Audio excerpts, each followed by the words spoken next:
During the following program, look for NOVA's web markers, which lead you to more information at our website. 1, 2, 3, and up, back. A ballerina must have more than grace and flawless technique to be successful. She must also be abnormally thin.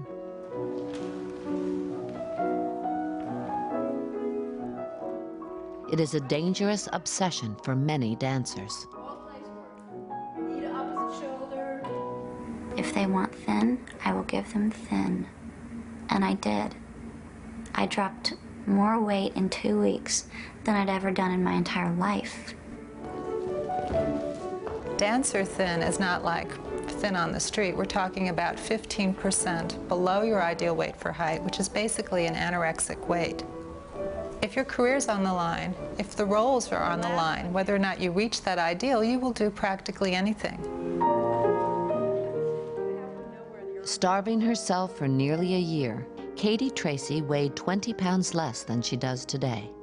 The bones in her chest began to protrude.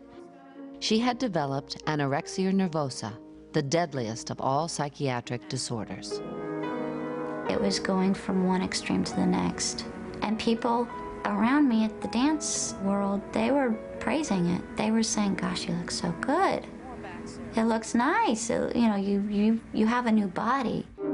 The dance world was stunned when a member of the Boston Ballet, Heidi Gunther, died at age 22 when her heart gave out. The cause appeared to be an eating disorder. I remember always watching gymnastics and figure skating and all of these sports and having them talk about eating disorders and how thin these gymnasts have to be, and I would just think to myself, God, look at what dancers have to go through, you know, and it's kind of a dirty little secret. Nobody talks about it. Eating disorders are common in the dance world, but they are spreading as the pressure to be thin intensifies. Everybody wants to know the secret to being thin, because that's success, that's love, that's glory, that's power. That's a crock. Today, we are told to believe that we too can look this way if only we work hard enough at it. So there's this whole myth that everybody can achieve the impossible. And that's very damaging, because if then you don't achieve this look, something is wrong with you.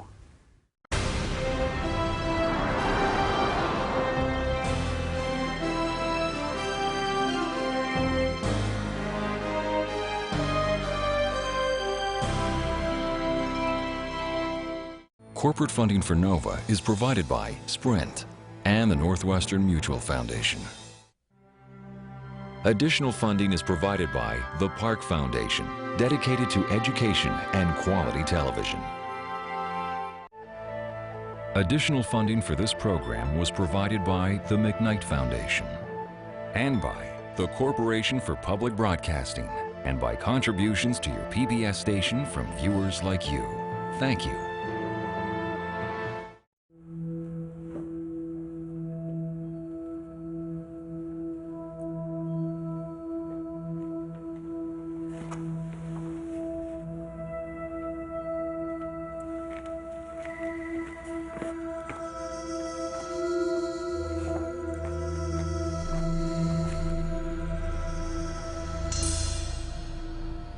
Erin is 14 years old.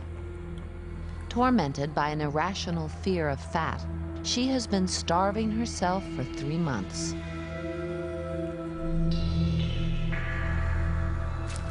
Erin, what is your reaction? Just that it's true. Can you kind of look in the mirror with your image kind of reflecting back and kind of tell me what you see about yourself, your physical self also, when you look in the mirror? I see somebody that is fat and ugly and a disappointment. I know that this is hard for you. Erin is beginning treatment at DePaul Tulane's Eating Disorders Unit in New Orleans. Her mother brought her to this specialized center after she almost died of malnutrition at a hospital near their home in Texas. She's so into being skinny, to being slim. She thinks she's fat. She's not. But I just think she's gonna die, and she doesn't believe me. I had to tell her in the hospital, I go, Erin, you're gonna die. Go ahead and step up. At 20% below her normal weight, Erin has already suffered medical complications, which will only get worse without treatment. This is a very deadly illness. It's the highest death rate of any psychiatric illness. Okay. Approximately 0.5% of people with anorexia nervosa die every year from malnutrition or other kinds of complications. So over the course of 20 years, 10% of people with anorexia are going to die from this.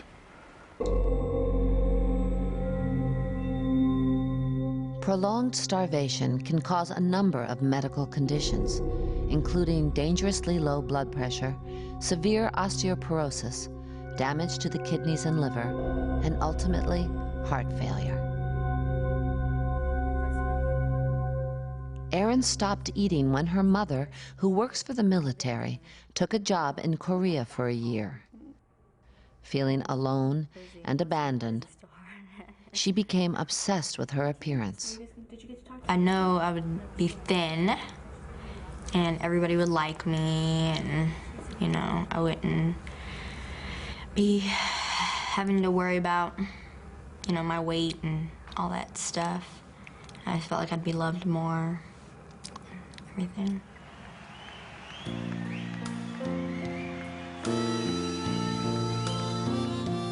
I saw a Karen Carpenter movie, and that taught me a lot about how you don't have how not to eat to lose weight and stuff, the water diet and everything.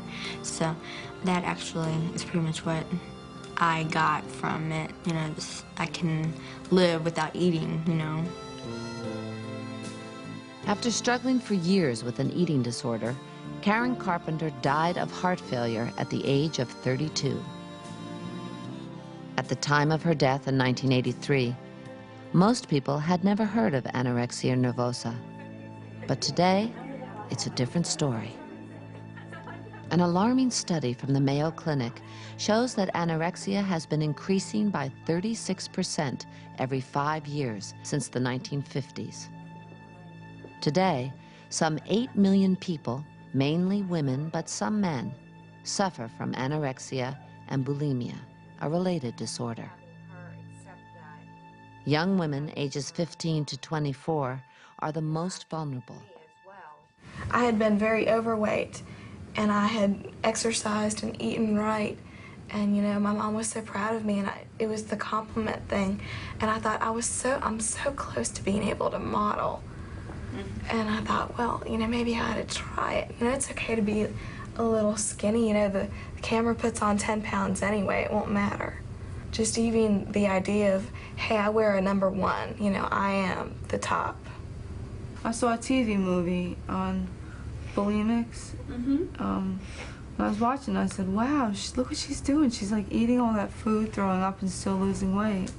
And that night, I went into the bathroom, and I started, and I didn't think there was anything wrong with it because it's on TV, and you know, sometimes they make it look so glamorous to have an eating disorder.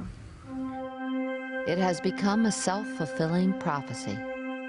The popular television series, Friends, played on anorexic chic in an ad which was soon pulled. In some ways, we all have distorted views of what is beautiful, and the repeated exposure to a particular image teaches you to like that particular image. And we have become so used to seeing extremely thin women that we have learned to think that this is what is beautiful. The mystique of thin began with the arrival of the British model Twiggy in the late 1960s. Standing 5 feet 6 inches tall, she weighed only 91 pounds and was dubbed Britain's top mini model. Since then, fashion models have become increasingly thinner, with body weights nearly 25% less than the average American woman, who weighs 140 pounds. I think there are two primary things going on right now with the cultural availability of eating disorders. First, the whole society is involved in the perfection game, all right, that we all can fix our bodies, make our bodies over. And then I think among young women, they're increasingly tuned in to a celebrity culture where the models and actresses' bodies are considerably thinner than they have ever been in the past. This is very seductive and hard for young girls to resist. This is not about illness. This is about idealized beauty and perfection of a certain type.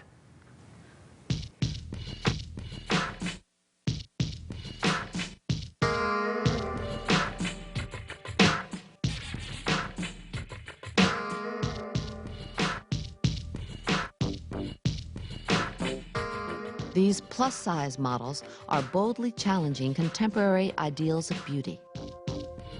Ranging from size 12 to 18, they are much more in tune with the average American woman.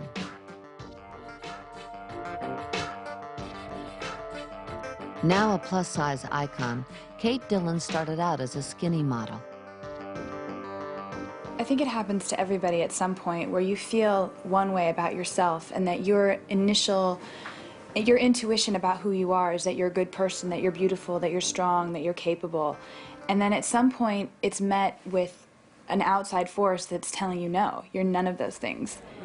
And I remember getting ready for my first day of junior high, and I was sitting in my mirror putting on my electric blue mascara and my frosted pink lipstick, and I was thinking, I was like, yeah, I'm fine, I'm looking good, you know? And when I got to school, it was just, they were just horrible to me, telling me I was fat, and whether it was in PE or coming home on the bus every day, they'd stand up and they would jump up and down and they would chant, overweight Kate, overweight Kate. And I remember just like, you know, like sitting in the front seat. I'd always wear these massive sweaters, and I was sitting in the front seat and just like trying so hard not to cry because I was so embarrassed and horrified. Desperate to fit in, Kate took extreme measures. By the end of my 7th grade year, I'd lost 30 pounds and I grew like 4 inches. And I was cool. Suddenly everyone liked me. And so what my plan worked, sadly and unfortunately, but it seems to be that that's the way the culture is. You know, you do what they want and they'll say, cool, good, you're good now. Kate became not just thin, but anorexic, and she caught the eye of the fashion world. Weighing 50 pounds less than what she does today, Kate's image before the camera concealed a painful inner struggle. I look beautiful. I mean, it's not like you would not look at that picture and see somebody who was feeling bad about themselves or see somebody who hadn't eaten in 2 weeks. I mean, I look at my face looks so hollow, my eyes look like they're bulging out, and I just look so weak. That was the day that they told me to lose like 10 or 20 pounds, and I kind of knew that that was crazy. Like, I remember thinking, from where? Like, what has he done, 20 pounds? How am I gonna lose 20 pounds? And I remember thinking, I don't have to do this. Like, what have I been doing the last couple years? What have I been doing my whole life? A year later, Kate walked away from modeling.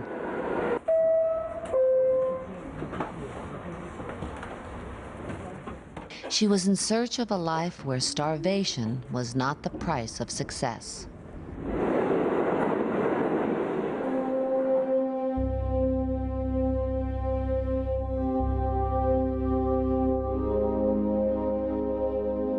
Historical images and accounts of anorexia date back hundreds of years.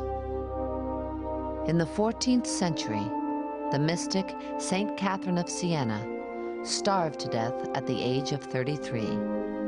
An extreme ascetic, her self-denial was quite different from that of most young women today. Certainly, during her lifetime, she engaged in food refusal and a number of other penitential acts But her pathway into that behavior is so markedly different. It's motivated by her faith. She also often gave away the food that she didn't eat. So in many respects, she's not at all like a contemporary anorectic. In the 19th century, it is also possible to envision middle and upper class girls who want to be very thin for a totally different set of reasons than today. They didn't want to be thin because it was sexy. They wanted to be thin because it meant that they were spiritual. They wanted to be thin because it meant that they had kind of conquered their carnal appetites, such as food and eating. I see the common theme in all of this is that women are using the appetite as a voice, and they're using the appetite to express different things depending upon their historical situation. Today, at least 3 out of every 100 girls will develop anorexia or bulimia, often in the wake of puberty. I believe there are these separation, individuation, identity formation problems that are occurring. And I think that that has to do with fears of maturity. I think that development of someone from a child into an adult, the adolescent process, has a glitch somewhere. And that the eating disorder is born out of the struggle to grow up. It's okay if you're not finished. You can work on it next. But why do some girls develop eating disorders and others don't? There are a lot of precipitants. You know, it could be the parents get divorced, it could be break up with a boyfriend, it could be any number of what may seem to be very small stresses to most people, and yet for a particular girl is somehow the straw that broke the camel's back. But you won't have those onsets unless the girl already is vulnerable in some way. So simply because parents divorce doesn't mean now their daughter is going to develop an eating disorder. Those events have to sort of occur in the context of an already existing vulnerability. Erin's personality made it especially difficult for her to deal with upheavals in her life.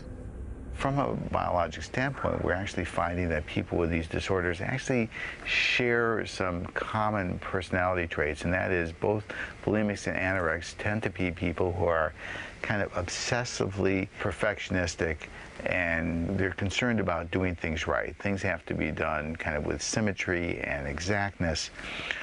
And that they tend to be people who are what we call harm avoidant. That is that they worry about the consequences of their behavior. They don't want to do things wrong. I just like everything to be controlled, just in control, you know? It's kind of like, I don't know. I just like traffic. I hate when people try to cut in you and they're sitting right here and there's traffic like right here and then people are right here because they're trying to get into another lane. I'm like, just keep the lane straight. That's just me. That's just how I am. Now, when we go back and we start looking at families of people who have eating disorders, we actually see a very high rate of a spectrum of eating disorders in their families. And we see that if, you know, roughly about 7% of the family members have anorexia or bulimia nervosa, and we see roughly maybe another 5 to 7% of family members have a spectrum of eating disorders. They don't have anorexia or bulimia, but they have some variant of eating disorders.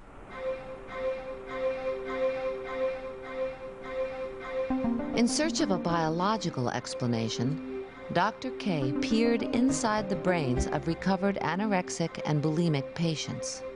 He discovered unusually high levels of a brain chemical called serotonin, which is well known for the role it plays in mood and appetite.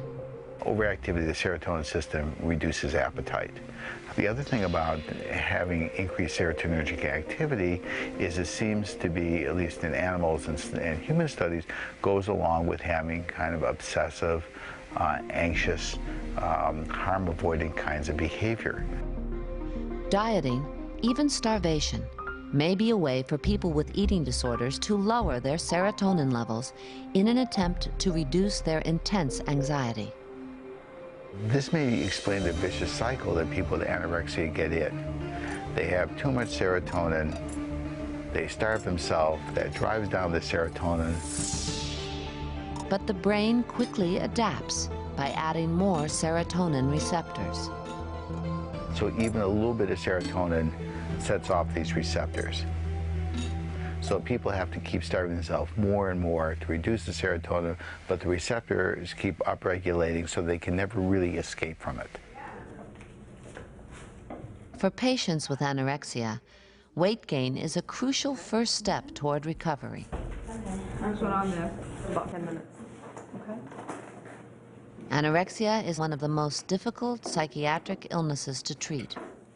Nearly 50% of patients will relapse within the first year. But new research shows that these rates can be dramatically reduced if patients like Aaron reach their normal weight before leaving the hospital. There is ample evidence that the lower the weight, the greater the risk of death and the greater the risk of medical complication. So I think what we ought to pay attention to in the treatment of anorexia nervosa as sort of an index of how someone's doing is the weight. And if their weight isn't back to normal, treatment isn't ended. You told me that she seems to be doing a little bit better today. But weight gain alone is not enough. Anorexia is a complex mental and physical illness that requires a multidisciplinary team to treat it. Okay, why don't we go ahead and staff Aaron? Psychotherapists, a physician, nurses, art therapists, body image specialists, and nutritionists will work together to tackle Aaron's eating disorder. In order to treat eating disorders effectively, we need to address both parts of the problem. We need to address the underlying causes and issues, and we need to address the symptoms, the eating behaviors that are so dangerous. And I believe as an inpatient, people need to address these things simultaneously and address them both with a vengeance. 5 weeks into her stay at the hospital, Erin is gaining weight and has begun to face some traumatic issues in her past. She admitted to having been sexually abused, not uncommon among these patients. Trauma is what really hit it off.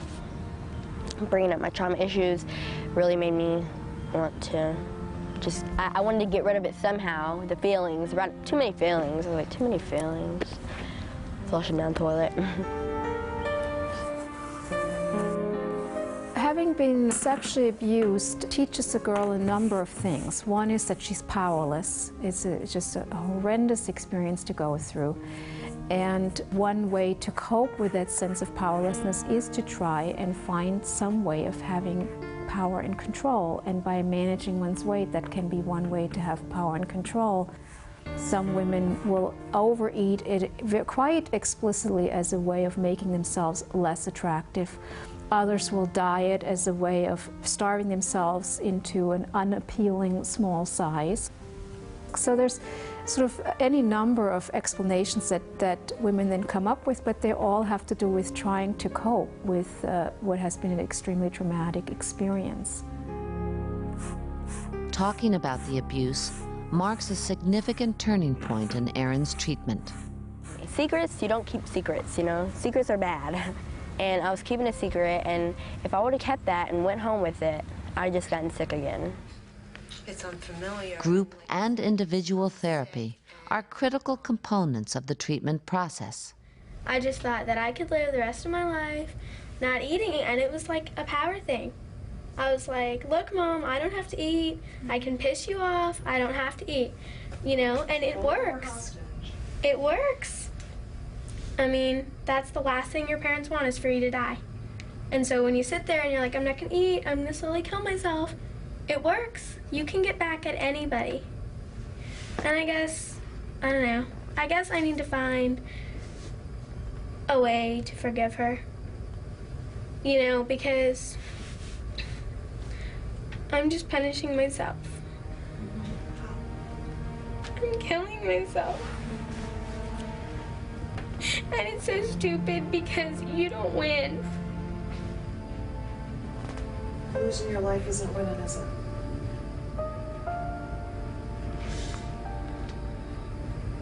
It hurts her, but it hurts you more. Yeah. How does it feel to be looking at all those feelings from back when they got divorced?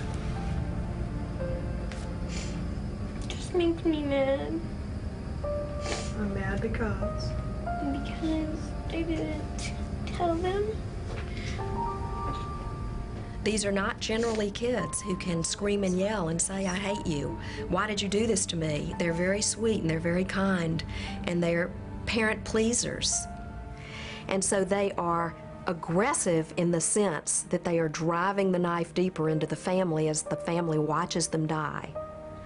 But they're very sweet and very kind and very quiet about the process.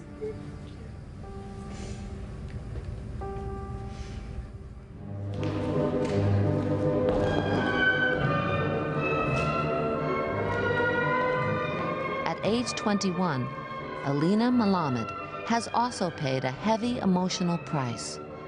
A gifted dancer, she was told to lose weight at age 12. I remember having a teacher come up to me and pinch my back, pinch the skin on my back, and say, "What is this? Are you drinking milk? You need to lose weight." Alina eliminated fat from her diet. In time, she became anorexic. My anorexic year, I call it. I was the happiest I had ever been in my life. I was getting all the good parts in our performances at the school. I was getting all of the attention. I was not being ignored anymore. When I was heavy, I was ignored instead of nurtured. And when I was really thin, I all of a sudden was nurtured and taken care of, and the teachers loved me and they cared about me. It was like I was a whole new person. After starving herself for over a year, Alina lost control and began to eat. Gaining weight was, for me, the worst thing. I was just so ashamed of my body. I felt like I was the biggest failure and the weakest person, just the worst person.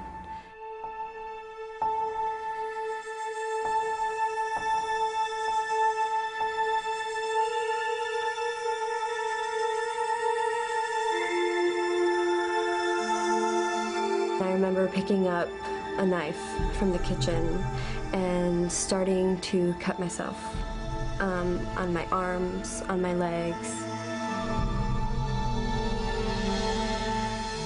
I had so much pain inside of me and so much hatred and animosity towards myself that feeling the pain and making it real pain, as far as being able to see the blood and see the cut, it was calming.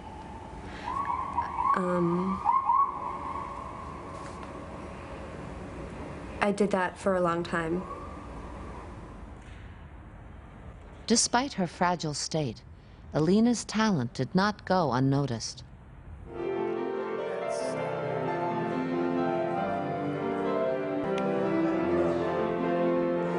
At age 17, she was invited to join the prestigious American Ballet Theater in New York by artistic director Kevin McKenzie.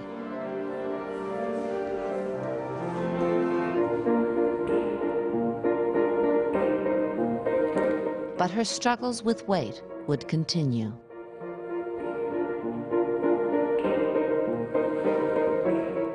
All of a sudden, there's that added pressure of being on stage every day next to these amazing, beautiful dancers. And I buckled under the pressure. I could not lose weight. It made me eat more because I got very depressed. I felt horrible about myself. Alina now faced one of the most difficult decisions of her life: whether to pursue her dream to be a professional dancer, no matter the personal cost.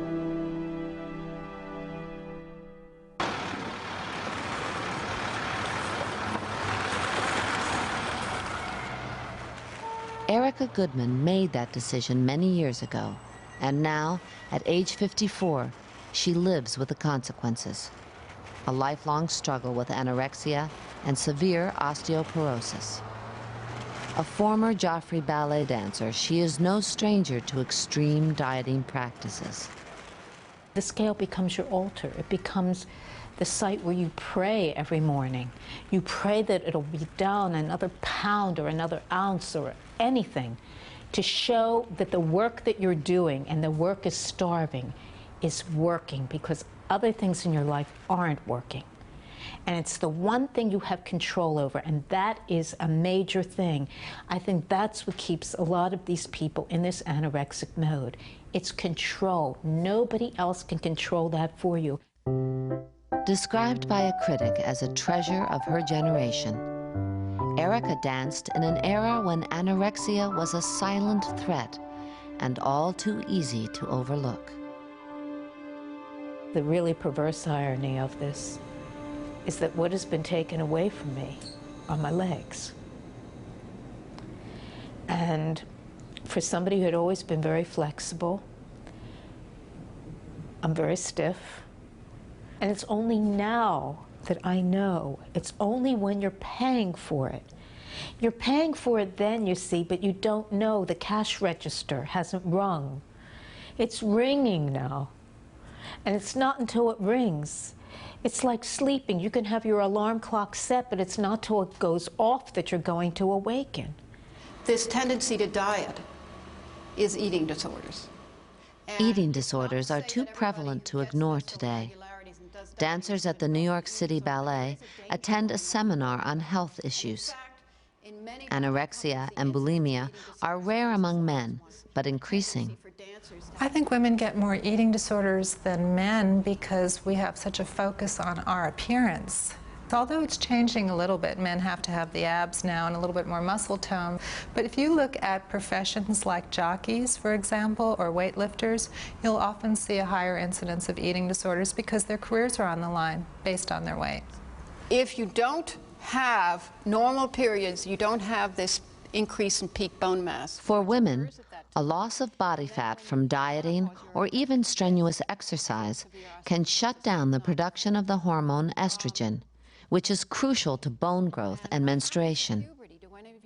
This is a total bone density scan of a healthy 25-year-old woman compared to a woman of the same age who has gone 5 years without menstruating. Nearly a third of her bone mass is irretrievably lost. This woman in her 30s has gone 15 years without a period, transforming her bones into that of a 70-year-old woman. As a preventive measure, the ballet offers its dancers bone density scans. You do the scan. Katie Tracy lost her period for nearly a year when she had anorexia. Is that your dominant leg, your stronger leg? We've been using the stronger. Are you right-handed or left-handed? I'm right. Being a woman, being an athlete, I realized that I was susceptible to bone loss. The potential for injury, the potential for loss of reproductive abilities scared me. Dancers are at particular risk for developing osteoporosis because they do everything to exaggeration. They diet to keep their weight down. They avoid foods with fat in them, and unfortunately a lot of food with fats have calcium, and you get bones that are thin and fragile, essentially osteoporotic bone. Looks pretty good. Your value is... Getting help right away probably made all the difference for Katie. For a woman of 30... Her bone scan is normal. Somewhere between 20 and 30. Strenuous exercise can lead to another form of anorexia. In a 26-mile marathon, the finish line comes too soon for Jennifer Schmid. At about 3 miles to the end of the race, I knew I was in danger with this disorder because all my thoughts were consumed with how soon am I going to get to the gym after this. Unlike most patients with anorexia, Jennifer has no issues with food. She has always eaten voraciously, but got into trouble when her workouts burned more calories than she could consume. I think my personality has a lot to do with this. I've always kind of had a perfectionist personality. It kind of runs in the family. being a little bit obsessive compulsive and very, I'm kind of self-critical. Self-disciplined is what how a lot of people describe me. Our lab and other laboratories have found retrospectively that if you ask people and their parents who have developed anorexia what they were like when they were children, a majority of them developed an anxiety disorder before they ever developed anorexia as a child, somewhere around the age of 8 years old. I've always had anxiety since I was a little child. It's just been in different ways in different situations, but exercise was the one thing for me that could take that anxiety away. So the more I worked out, the better I felt, and then little bits wouldn't be enough. I'd have to go more, and pretty much it just spun out of control. When Jennifer's heart rate plummeted after working out, she was admitted to the eating disorders unit at Methodist Hospital in Minnesota. Her mother was grateful to have Jennifer's marathon workouts brought to a halt. Day room. Up until now, up until she's been in the hospital, there hasn't really been anything I can do. I've tried being real supportive. I've tried backing away and not having anything to do with her. I've tried to do a lot of different things to see what would work, and really nothing did work until she got in the hospital. How are you feeling about where things are going? I'm feeling better still. Now that Jennifer has been hospitalized for a week, her vital signs have improved. She is taking a drug called Paxil, which helps to regulate levels of serotonin in her brain and lessen her anxiety. I haven't worked out in 2 weeks, and that's the longest span I've gone since I can remember, and I haven't had any anxiety at all, experienced any anxiety or obsessive thoughts since I've been on this medication. Can you take some big breaths? Drugs like Prozac or Paxil act on the serotonin system, but they are not always effective, especially in patients who are severely underweight. You just check down here for any swelling at the lower part of your back. The studies that people have done, including our own group have done to date, have not found that medications like Prozac or Prozac itself is very helpful in the treatment of anorexia nervosa. Perhaps one reason is that most of the trials of medications for people with anorexia nervosa have been done while they're underweight.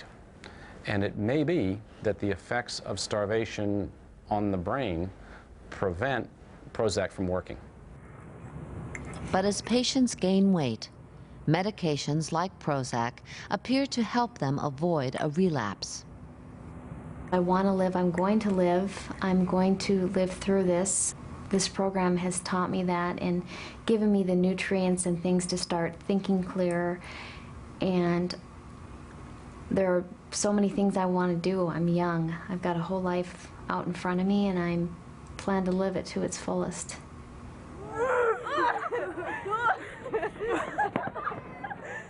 In today's image-conscious world, surveys show that 80% of women are dissatisfied with their bodies.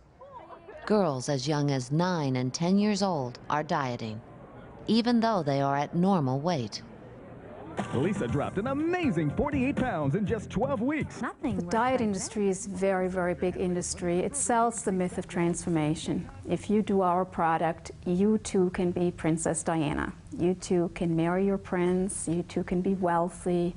And it's amazing how people can suspend disbelief and buy into anything, you know, lose 30 pounds in 5 days. Again, I think it gets nurtured in a culture that values extreme thinness. And of course, underneath that is, what's the basic message? The message is, you're not okay the way you are. You need to be transformed. The first generation and second generation of most ethnic groups in America, there isn't much anorexia nervosa. And at Cornell University, Dr. Joan Brumberg is conducting a seminar on the history of female adolescence in America. The pressure to be thin is keenly felt by these college women and is spreading across all racial and social classes. When I grew up in predominantly black neighborhoods, it just wasn't an issue.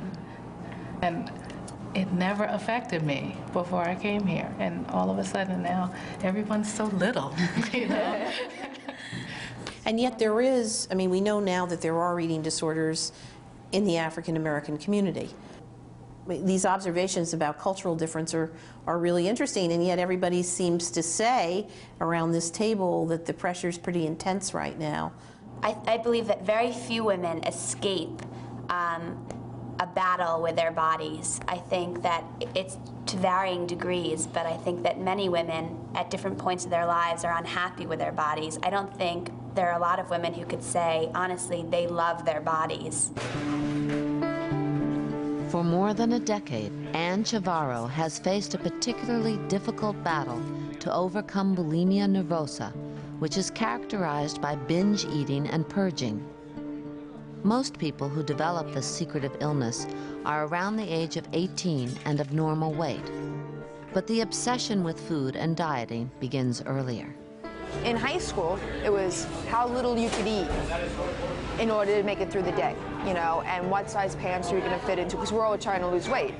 When I moved to Manhattan and my friends were actors and actresses and models, almost all of them had eating disorders. So you kind of get the hang of it, and then you start reading some books, start trying to get help for your eating disorder, and in reading those books you find techniques that work. Bulimia nervosa is a relatively new disorder, medically recognized only in 1979. Certainly the behavior was well recognized for centuries or even millennia. I mean, we know the Romans were doing some strange things with food and vomiting at the time of Christ. But from a clinician's perspective, it was very rarely talked about. Binge eating and purging just weren't on the radar screen until about 20 years ago.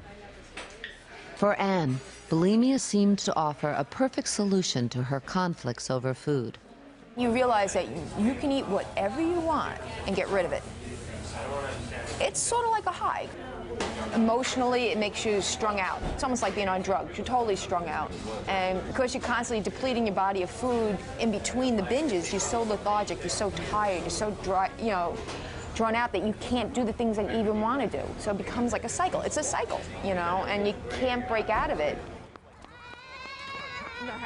Anne's life became consumed with hiding her bulimia and fighting depression, which frequently accompanies this illness. She ate enormous amounts of food and purged up to 20 times in a single day. It doesn't only hurt you, it hurts whoever is in your family that you're very close to. So your friends, it hurts all them, even though you do not mean to hurt them, you know. The self-loathing comes in, you start hating yourself, and then if you're like the types who hide it, like I used to hide it, and then it's like, it's even worse. For the past 3 months, Anne has been receiving treatment from Columbia Presbyterian Medical Center's Psychiatric Institute. Just do a blood test. Dr. Walsh has put Anne on Prozac, which helps with her mood and appetite by acting on the serotonin system. Urine here. For many patients with bulimia, taking Prozac helps them both feel better emotionally and gives them better control of their binge eating and vomiting. And that's a fact. I mean, it's one of the things we can now take advantage of in our treatment of patients. Anne has changed her behavior dramatically, but breaking the cycle of binging and purging is like giving up an addiction. During the binge, people typically will report something changes. At least they feel numb. They're not thinking about whatever it is they were worrying about. So there is a reward there. They don't feel good, but they feel different, and they feel some relief, I think, from the distress they were experiencing.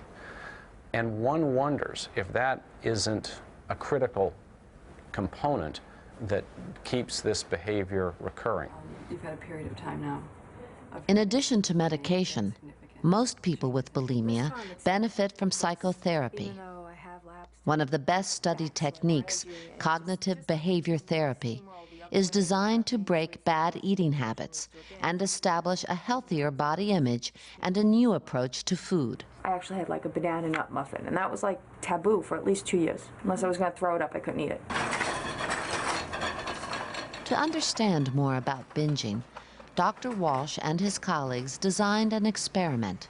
They provided a large amount of food and allowed patients to eat whatever they wanted.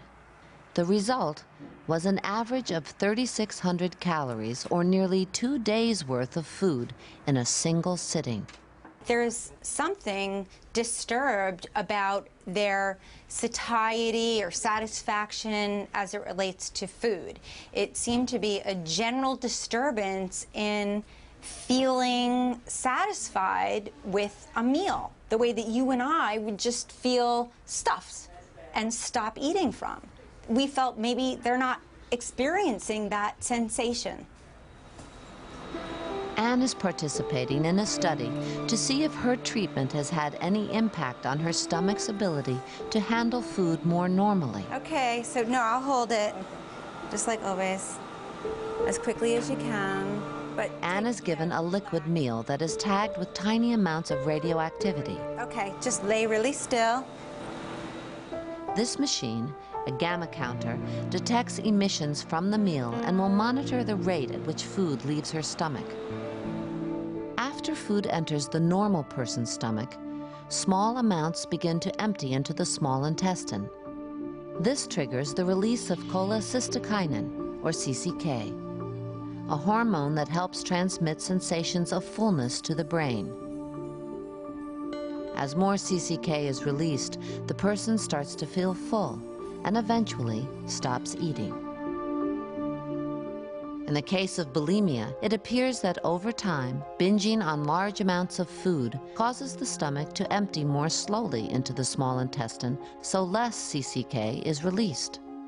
The message to the brain to stop eating is weaker, so the person does not feel full and keeps eating. After 3 months of treatment, Anne's stomach is emptying at a more normal rate compared to 3 months ago. I can see that there has been an increase in her gastric emptying rate, which is what we would want to see. It's more typical of a normal control subject, a normal individual. So at least from that perspective, the gastric emptying data looked to be improved in the 3-month period that she received treatment. About 50% of patients who receive treatment for bulimia are cured, while the remaining half, like Anne, are substantially better. But it still may take several years before Anne fully recovers.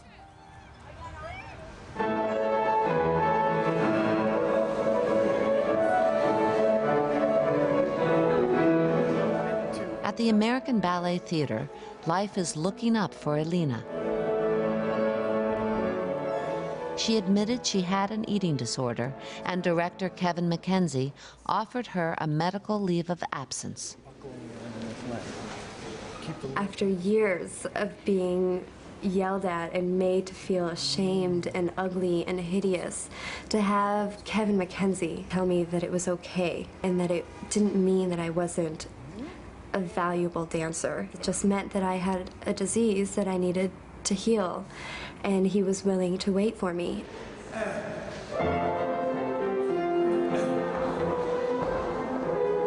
I have learned not to tell somebody to just lose weight, but you do need to address this and you need some professional help with it. It may be something as simple as you not understanding what to eat. I'm telling you this on the same level that if you were walking in here with chronic tendonitis, I would eventually say, you have to go to the physical therapist and take care of this. And equate it on that level and give them the name of a doctor and send them off. So how did tour go? It was okay. A former dancer herself, Dr. Linda Hamilton understands the extremes to which a dancer will go. They're so phobic about fat at this point. Well, by the time I get them, they've maybe not been eating fat for 5 years. What is always so wonderful is when I get them to eat enough calories and fat, and suddenly their bodies start working again, their metabolism speeds up, they start to lose weight, and they look at me in amazement like, come on, this is working. I think, are you ready? Get your weight check? Let's go. My weight dropped. I mean, I lost, I think, like 5 pounds within the first 2 weeks or something just by eating fat, by having 30 grams of fat a day. It was the most amazing thing. I would have never believed it if somebody had told me that. Snap 2.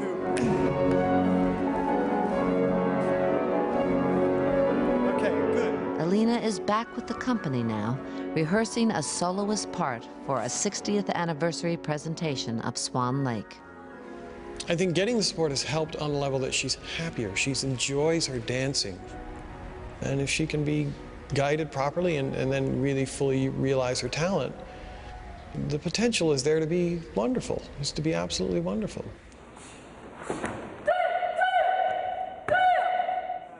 After leaving her life as a supermodel, Kate Dillon spent the next 2 years searching for a new career to fit the person she has become.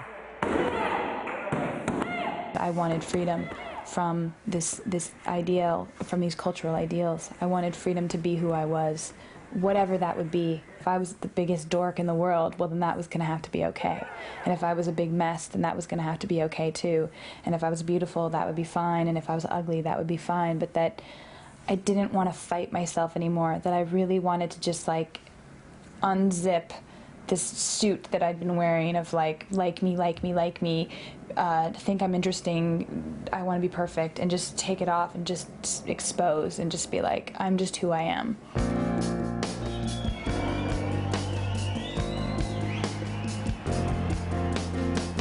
No longer at war with her body, Kate has settled into a comfortable weight and a new career in modeling. Plus size is no different than skinny. It's just another way of being beautiful. Many of these girls have been struggling with their bodies their whole life, and suddenly they're being told that they're beautiful. So when you get 25 women up on stage with curvy, beautiful bodies, walking around feeling beautiful, it's infectious, and everybody is sort of drunk with that. And when I think about the impact it could have on a young girl like me, maybe, who is 12 years old and isn't going to fit into the right size and isn't going to fit into that mold, and she is going to grow up in a world where things like that exist, maybe she's not going to feel so bad about herself. Back at the DePaul Tulane Eating Disorders Unit, Erin is preparing to leave. On the right track, she will have to continue treatment at home for at least another year or two to ensure a full recovery. Well, we have Erin being discharged Friday. Okay. The best insurance to prevent relapse is continued care in all dimensions of treatment. With her aftercare plan set with a good therapist, a good nutritionist, and an excellent family therapist, with all of that in place and these people pursuing health with Erin and her family, her chances are far better. Dear treatment team, I just want to tell you all thank you so much for what you have done for me. I know that I can need and ask for help and assert myself because of you all. I know that there will be rainy days ahead of me and I'm ready to fight them. You have helped me so much, even though I sometimes got pissed off. If I ever need help again, I will come to you all because I trust and believe that you can make miracles. You've really made some great strides forward, and you just have to keep up the good work, and you have to keep up with your therapies, all of them, and start to enjoy a real life, because I think it's all out there for you. Okay? You ready for it? Yeah. Okay. I'm so proud of you.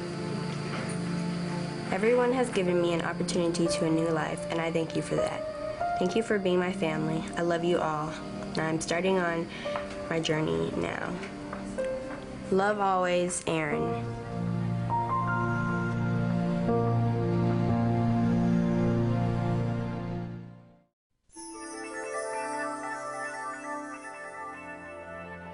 Go to Nova Online for more information on eating disorders, including a helpline, how to seek treatment, and other resources. Log on to pbs.org or America Online keyword PBS.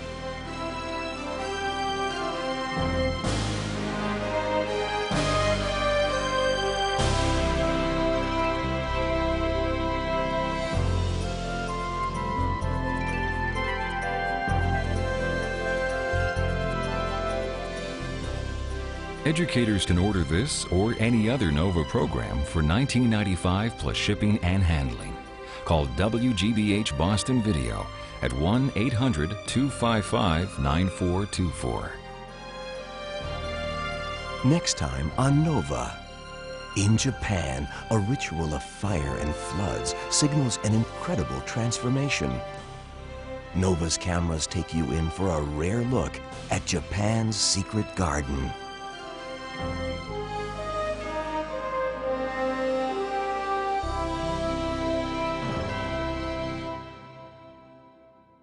Nova is a production of WGBH Boston. Corporate funding for Nova is provided by Sprint and the Northwestern Mutual Foundation. Additional funding is provided by the Park Foundation, dedicated to education and quality television. Additional funding for this program was provided by the McKnight Foundation and by the Corporation for Public Broadcasting, and by contributions to your PBS station from viewers like you. Thank you. This is PBS.